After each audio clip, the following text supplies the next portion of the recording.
Hey, it's Mike Stiles. Here's the Content Marketing Quickie for the week ending June 23rd. Mom always told me, moron, never compare yourself to others, because we were all meant to be different.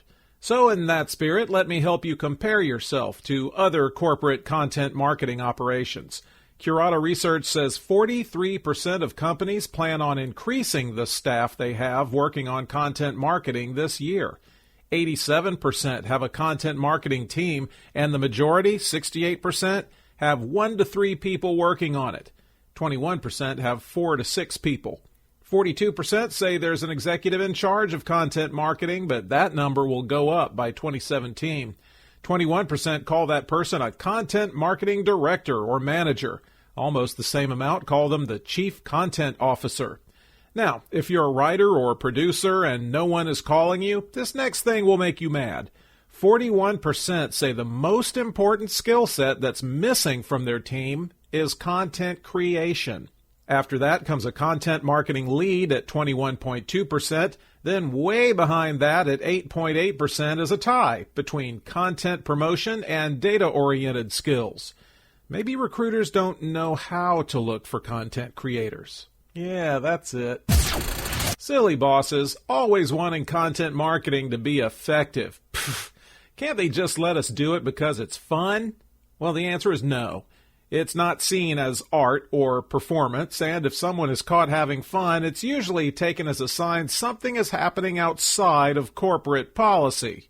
Well, maybe everyone can be a little happy because an Ascend 2 report says 89% of marketers think content marketing's effectiveness is on the up, going up, headed upward. But effective at what? CMO Todd Lebo says the top goals right now are increasing lead gen, improving customer engagement, and a bit behind those two is increasing brand awareness. The 3 biggest barriers are lack of an effective strategy and lack of content creation resources. Where have we heard that before? Then budget constraints. Many companies still expect content to be free and magically come out of thin air, like, toddlers might expect. Where are you? What are you looking for? Bam! We found you, and now here's an ad on your phone to go buy something nearby. BIA Kelsey says location-targeted mobile ad spending on stuff like that should grow 24.6% from 2015 to 2020, hitting around $29.5 billion. Virtual Strategy Magazine reports that it looks like search will keep beating the daylights out of the other ad formats, but nothing stays the same forever. Its share is actually expected to drop from 57% in 2016 to 42% in 2020. BIA Kelsey VP of Content Michael Boland says several market factors are bearing down on the mobile ad marketplace, from Google's moves to adapt to an app-based world to the media consumption habits of millennials. What's one of the fastest growing mobile ad formats? Native social, like Facebook's newsfeed ads or Snapchat stories. Thomas Edison, Alexander Graham Bell, and Skyward. These are the names you think of when you think of the world's greatest inventors. Okay, Skyward might not belong with those other two, but the content marketing platform did get a patent for something called PeopleRank. It's a way for you to measure how much influence somebody has in a certain community or on a certain topic or group of topics. Finding influencers is step 1 of an influencer marketing strategy, PeopleRank is the 4th patent for Skyward and the 2nd in 6 months. Next, they might invent a blender that plays the Cars song Shake It Up when it runs. Please be aware that if you love to steal ideas, Skyward has protection for this PeopleRank thing to at least 2032. Kicking it up a notch. That's what the Financial Times is doing with their branded content production. The Guardian didn't report how much they paid for it, but they went out and kicked some tires and decided to drive home with Alpha Grid. That's a company that's been making branded content for all kind of media platforms as well as events. The whole operation is going to be in a new studio that was launched in September, and Financial Times tech, media, and telecoms editor Ravi Mattu will run it as editorial director. What about Alpha Grid founder and managing director Rosalind Shaw? Don't worry, she'll be all right. She'll stay in her current role and be the Financial Times executive creative director. Why all this notch up kicking? The company says since they introduced paid posts on their site, they've seen a 30% lift in revenue from its branded content operation. If you're a user of Facebook Instant Articles, you'll want to lean in and hear all this because Social Times tells us you've got some new options. You've got support for marketer logos at the top of Instant Articles. The style editor has been updated so you can have new color, text, and spacing features. Publishers can add customized bylines and kickers. And there's a real-time preview tool because who wants to wait 4 weeks to preview your edits? When can you have these things?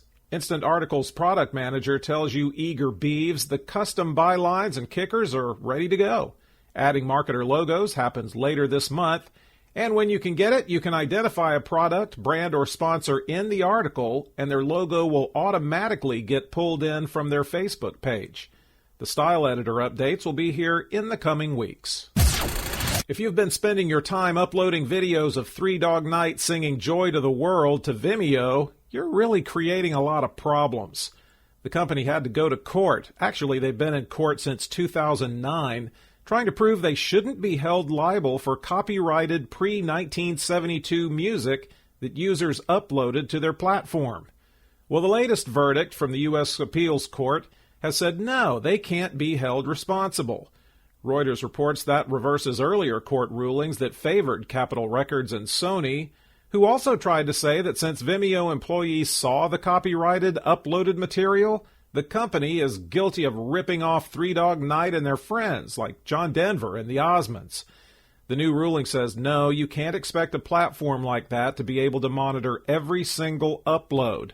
All of this was about just 199 videos. Happy lawyers!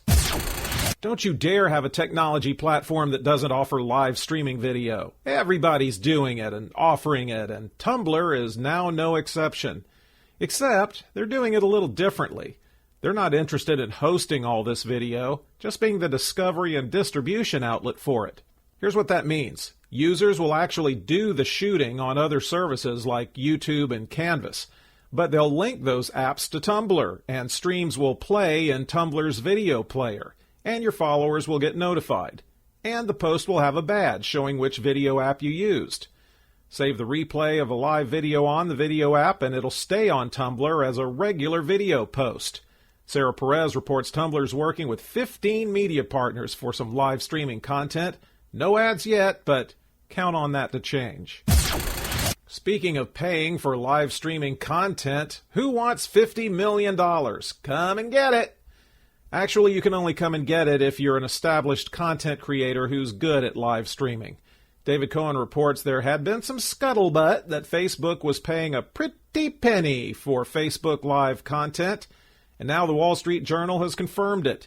Their reporters Stephen Perlberg and Deepa Seetharaman saw proof of 140 deals with media companies, publishers, and celebrities like Vox Media, Tastemade, Mashable, Kevin Hart, Gordon Ramsay, and Deepak Chopra. The three highest paid Facebook Livers are BuzzFeed, the New York Times, and CNN. Facebook VP Justin Osofsky said the partners were picked if they had a live video track record and could make and test different kinds of live programming. It's kind of an apples and oranges comparison, but if you're out there trying to prove radio's worth as a medium, the latest Pew State of the News Media study is going to help you say that it's better than podcasting. Michael Balderston writes that 21% of Americans 12 plus have listened to a podcast in the past month, and 36% have ever listened to a podcast. But when you look at overall audio consumption and who has the bigger share, radio gives podcasting a lot of static, pun intended. 2% of audio listening goes to podcasts, while 54% is spent on AM/FM radio. Why, it's as if radio has had an 89-year head start before the survey was taken. Nonetheless, 49% of Americans know about podcasting. 6,000 hosted shows were added from 2014 to 2015, and there were 3.3 billion download requests in 2015. That's it. The transcript is at MikeStiles.com.